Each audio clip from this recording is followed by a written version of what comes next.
Сәлем барлықтарыңызға. Бүгінгі раскладымызды сізді кім көп ойлап жүр, кім сағынып жүр, кім сізді жақсы көріп жүр, соны көретін боламыз. Бірінші, өзіңізді ойлаңыз.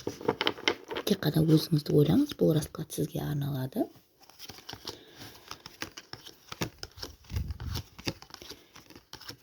Есіміңізді атаңыз, туылған жылыңызды комментарийға да жаза кетіңіз.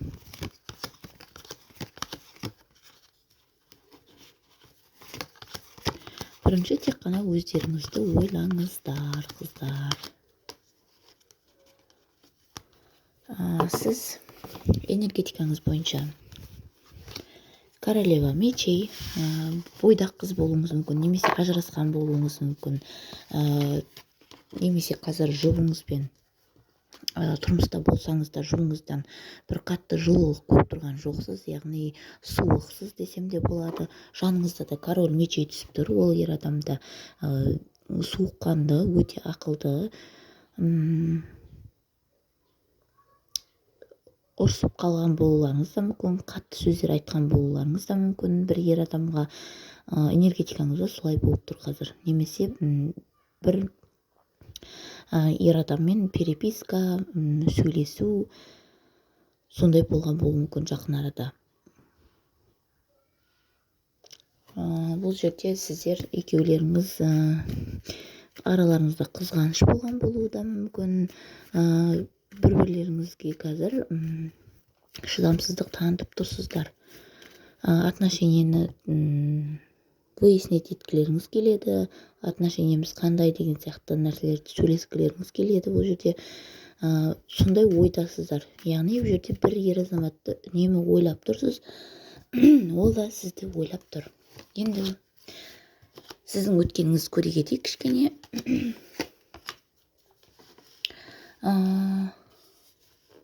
Сіз жаңағыдай өткен сәттерде көп нәрсе армандағансыз, немесе бір-екі жұмысты, бір-екі нәрсені қатар алып жүрем деген сияқты ой болған болуы мүмкін, бірақ оның шешімі болмағандығы көрсетіліп тұр. Немесе сіз бір ер адамнан хабар күткен болуыңыз мүмкін, әрекет жасағанын күткен болуыңыз мүмкін, бір ер адамды тексерген болуыңыз мүмкін, телефонын тексерген болуыңыз мүмкін, әлеуметтік желілерін ақтарған болуыңыз мүмкін бұл жерде. Бірақ оған бір жаза алмағандығыңыз көрсетіліп тұр. Хабарласа алмайсыз, бірақ оның не істеп не қойып жатқанын білгіңіз келеді. Социальный сеттерге соңғы рет қашан кірген, қандай фото қойған, статусына не қойған деген сияқты сондай әлеуметтік желідегі өмірін көру деген сияқты көрсетіліп тұр. Және де бұл ер адамда бір жаңа нәрсе, жаңа информация ала алмадыңыз ол ер адамнан. Бір ер адам өткеніңізді көре кетейік. Өткеніңізде бір қарым-қатынас болған болуы мүмкін, жеңіл қарым-қатынас болған болуы мүмкін, яғни отбасылық емес, бір-бірлеріңізге жауапкершілігі жоқ, яғни сондай кездесу, келу-кету қарым-қатынас болған болуы мүмкін. Скорее всего, ол өткен сәттің еншісінде қалған болуы да мүмкін. Немесе қазіргі сәтте екеулеріңіз араларыңызда үнсіздік деген сияқты болуы мүмкін. Бұл жерде өткеніңізде белгілі бір ер адамға байланысты көрсетті. Енді сізді кім сағынып жүр? Бұл ер адам ба, бұл ер адам емес па? Көреміз. Яғни сіздің қазіргі өткеніңізде түскен ер адам ба, жоқ әлде басқа жаңа ер адам ба? Көреміз. Қазір сипаттайтын боламын. Өздеріңіз ары қарата кім екенін біліп түсініп аласыздар. Қандай ер адам?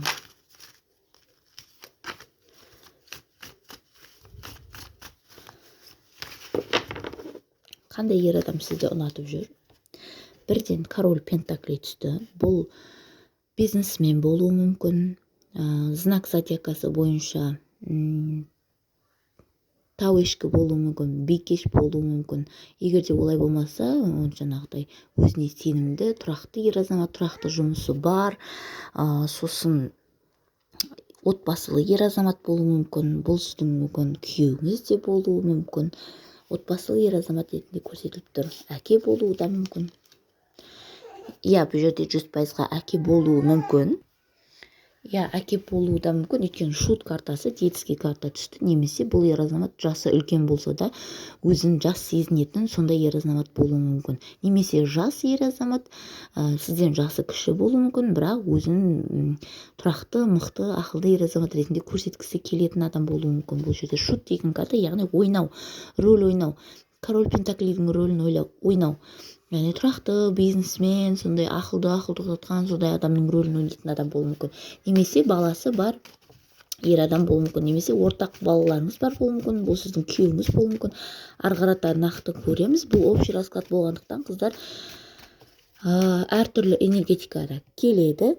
Егер де жеке қалайтын болсаңыздар, жеке WhatsApp номерімен шықсаңыздар болады. Ары қарата сипаттайтын боламыз енді. Қандай ер адам сізді үнемі ойлайды? Ер адам шықты. Маг, яғни барлығын контрольде ұстағысы келетін, барлық ситуацияны алып жүргісі келетін ер адам болуы мүмкін, бірақ сырт көзге қараған кезде оның кішкене ақымақтығында білетін болуыңыз мүмкін. Яғни өзін мықты көрсетіп, мақтанып тұру мүмкін сіздің алдыңызда, бірақ сіз оның мысалы өтірік айтып жатқанын, өтірік жаңағыдай бәрі көз бояушылық екенін біліп тұруыңыз мүмкін. Сондай ер адам. Иә, айтып отырмын, қулығы бар ер адам. Қай жерде болсын жаңағыдай кімді алдасам екен деген сияқты, немесе қай жерден пайда көрсем екен, не істесем екен деген сияқты сондай пысық ер адам болып түсіп тұр. Сондай ер адам сізді ұнатуы мүмкін. Сондай ер адам сізді үнемі ойлап тұр. Иә, бұл жерде үнемі ізденісте жүретін, қай жерден пайда көрсем екен деген сияқты да сондай пысық жан-жағына қарап жүретін ер адам болып түсіп тұр. Қандай ер адам сізді үнемі ойлап сағынып тұр? Бұл жерде екеулеріңіздің араларыңызда 100%-ға қарым-қатынас болған адам өткен сәтте ма жоқ, қазіргі сәтте ма нақты көрсетіліп тұрған жоқ, бірақ сізбен қарым-қатынас жасауға сізге көңілін білдірген ер адам ретінде түсіп тұр.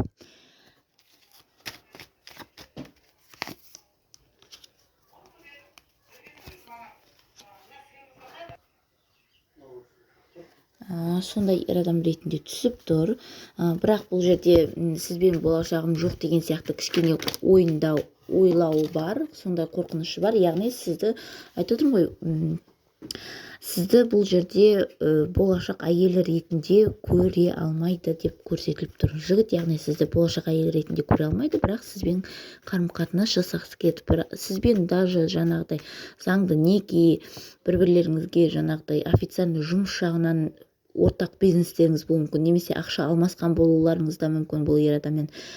Бірақ сізді өзінің болашақ әйелі ретінде көре алмайды. Өйткені сіз императрица ретінде түсіп тұрсыз, как будто сіз оған қарамайсыз, оны менсінбейсіз, немесе жігіттің ойынша жаңағыдай мен бұған лайық емеспін деген сияқты, бұл қызға лайық емеспін, менің соперниктерім бар деген сияқты. Мүмкін сіздің басыңыз бос емес болуы мүмкін, бұл жерде әйел адам басы бос емес болуы мүмкін деген сияқты. Яғни болашақ әйелім ретінде көре алмаймын бірақ деген сияқты ойды ойлап тұр данный моментте, но бірақ 100%-ға алдағы уақытта сізді әйелі қылып алмайды деген сөз емес. Бұл данный моменттегі жігіттің ойы, қазіргі сәттегі сізді сағынып тұрған, бұл менің әйелім бола алмайды деген сияқты.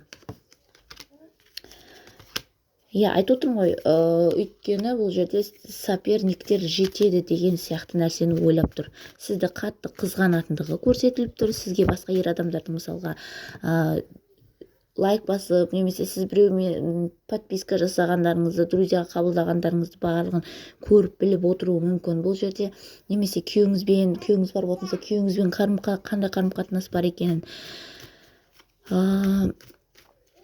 біліп отыруда мүмкін, қызғану көрсетіліп тұр бұл жерде сізді. Содан жігіттің жүрегі жаралы болып тұр. Яғни сіздің жаныңыздан басқа ер адамды көріп тұр қазіргі сәтте. Өйткені сізді әйел адам ретінде көре алмай тұрғаны, сіздің жаныңыздан басқа ер адамды көріп тұр. Кім сізді ұнатып жүр? бұл жерде тек қана бір қана ер адам емес, екінші ер адам түсіп тұр. Король жезловый, өте жаңағыдай активный, пысық,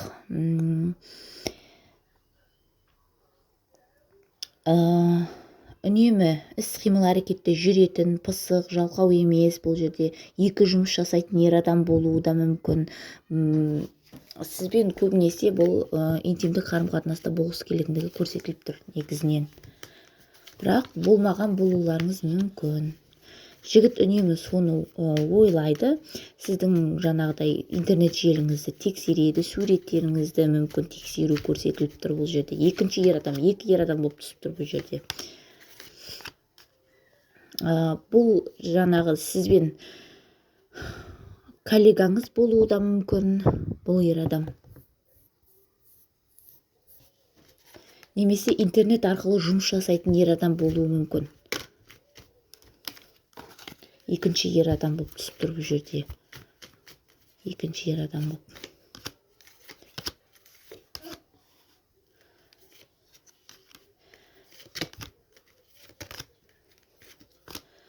Бұл ер адам, екінші болып түскен ер адам сізге алдағы уақытта хабарға шығуы мүмкін. Сізді сағынғанын жеткізуі мүмкін, сізге сезімін білдіруі мүмкін, интимдік қарым-қатынаста болғысы келетінін білдіру ықтималдығы өте жоғары болып тұр бұл жерде. Екінші жігіт бұл жерде знак зодиакасы бойынша мерген, арыстан болуы мүмкін.